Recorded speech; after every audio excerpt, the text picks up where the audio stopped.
Hey, beloveds, welcome back to the Living Consciously podcast with me, Yvette Rachakopa, also known as Yvette Alu on digital platforms. Today, again, I am shooting at the Spotify Greasy Tunes Cafe. And that's another shout out to Spotify for giving me this platform and allowing me the space to record this.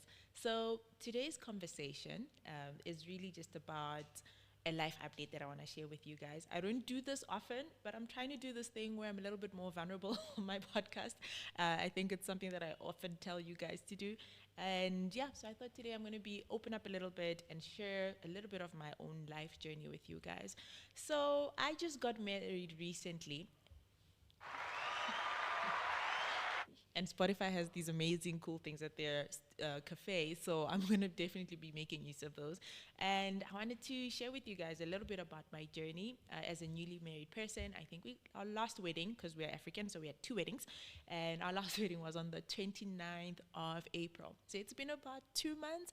And I think there are a few things that I wanted to share with you guys. Maybe if you are, newly married, if you're figuring things out in that regard, and even if you're just in a relationship and want to figure things out, then this is something that might be beneficial or something that might be helpful for you towards your journey. So, number one, I think, okay, 3 things that I want to share about my journey is number one, moving in and living with somebody that is not you, in a different body from you, different gender, different beliefs, or similar beliefs and similar values, of course, but just a different person is quite a change, right? And I think a lot of times you hear about these things, the adjustment of marriage, moving in with somebody, sharing your life and all of that, but it doesn't matter how long you've been with a person, there is a transition period that you go through, right? Because as much as you've been in each other's space, I mean, my husband and I were together for about 4 years, before we decided to get married, and it has been quite a transition. So I think the things that I'll be sharing with you guys will mostly be things that might be helpful, things that have helped to make that journey a little bit easier and to allow us to stay on the same page as we navigate all the different changes. So number one is appreciation, right? And I wrote down here, in your home, appreciation goes a long way. Really making an effort to notice what the other person is getting right. So as you're figuring things out, right, in your relationship, sometimes a person, because you're learning each other, you're learning how to do things, sometimes it's honestly just learning that, okay, this is how you finish the toothpaste, this is how you don't close cupboards, or you do close cupboards, this is how you cook, this is how you set things up in the home. Appreciation when a person gets things right goes a long way, right? Because sometimes we can focus a little bit on the negative, and it can make things a little bit more difficult in terms of building that connection. Then you feel a little bit separated. So what has helped in our home is practicing, or intentionally practicing, appreciation and saying, hey, I really appreciate that you did this, I really appreciate that you did that, even if it's things that seem obvious, or things that are like, oh yeah, you have to do that, or things that are just a bit obvious to a lot of people. But it does help to just recognize and say, okay, you did get this right.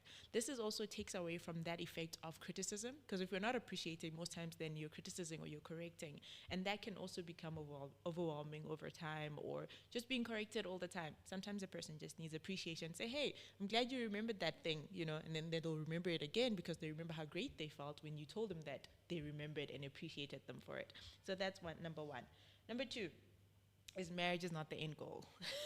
I don't know if any of you have heard of this, but I remember when I told my aunt that, I want to get married someday.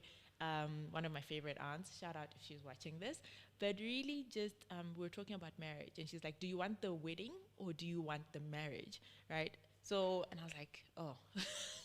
A lot of times I think, especially as a woman, you grow up watching all these videos and, it's all focused on the wedding, which is just one day, right? But then you have the whole marriage to still go through, and that is where the commitment lies. It's not about the wedding day. It's obviously about the long-term goal. And I, of course, knew this as a coach and somebody who works, and I've also done couples counseling, so I do know that marriage is quite the commitment. But I think every day as my husband and I build a life together, you realize that, oh, we we just got started in our journey. This is actually just the beginning. We're still going to learn each other. We're still going to learn our vulnerabilities. We're still going to, go through these different experiences, and it actually is the beginning. And the thing is, because of the proximity, you're around each other a lot more. You're much closer, and there's also the commitment of the marriage in itself. Then, that comes with a different a different mindset or a different approach in general.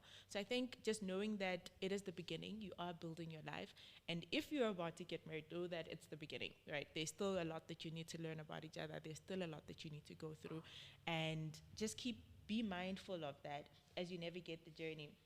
And you're still going to figure out each other, learn each other's cultures. I think one of the things, which is just like a really small thing that I learned in our journey, is that I'm Venda, my husband is Zulu. And we'd gone back to Limpopo. So we went to Venda. And when we were there, my family takes longer to say goodbye because part of our culture as Venda people, because we have a lot of fruits and plants and all of that there, is that we take longer to get because you're getting parcels. So that's kind of like our culture. So I would say we're leaving at 2 o'clock, right? And he would think, oh, okay, we're leaving at 2 o'clock. It's done. We're out. And then we would get there, and then I would first, go say goodbye to my grandmother. Then she's like, oh, take some mangoes. Oh, take some lychees. Oh, take some apples. We have a bit in the backyard. That takes about 2 hours. So I remember then exploring the difference and realizing, oh, it's not that, it's not a punctual, and in my mind, it's not a big deal, right? It's like just something that I'm doing, which was normal. But for him, it's like, hey, we thought we're leaving at 2 o'clock. What happened to that? And I had to learn that that's a bit of a cultural difference in a sense. And when I realized that, then you're not fighting each other. You're seeking to understand where are the differences and working with each other's differences to meet each other halfway. So then, of course, then I know that to communicate that, oh, if I think we're going to leave at 2 o'clock, then I should probably say, give it also an additional hour for that cultural exchange where I have to get fruit and everything from my grandmother. And there's no way I'm going to leave without doing that. That's just how it works in my culture. So that's number 2, right? Marriage is not the end goal. It is the beginning of the journey, and you're still going to learn a lot about your partner. And through that journey, you have to approach with curiosity and not with the aim of like blaming or judgment, but really just to understand the person that you're with. Because of course you think you understood them, but the more you get to relationship with somebody, the more you understand them even further. All right. Number 3 is that there is no such thing as over communicating. I don't think there's a such thing as over communicating. I think that it's important to communicate because, again, we're not in each other's heads. One of the biggest mistakes that men and women make is that we think and we make assumptions based on how we see the world, right? So we want the person to have the same needs as us, to communicate in the same way that we communicate, etc., etc.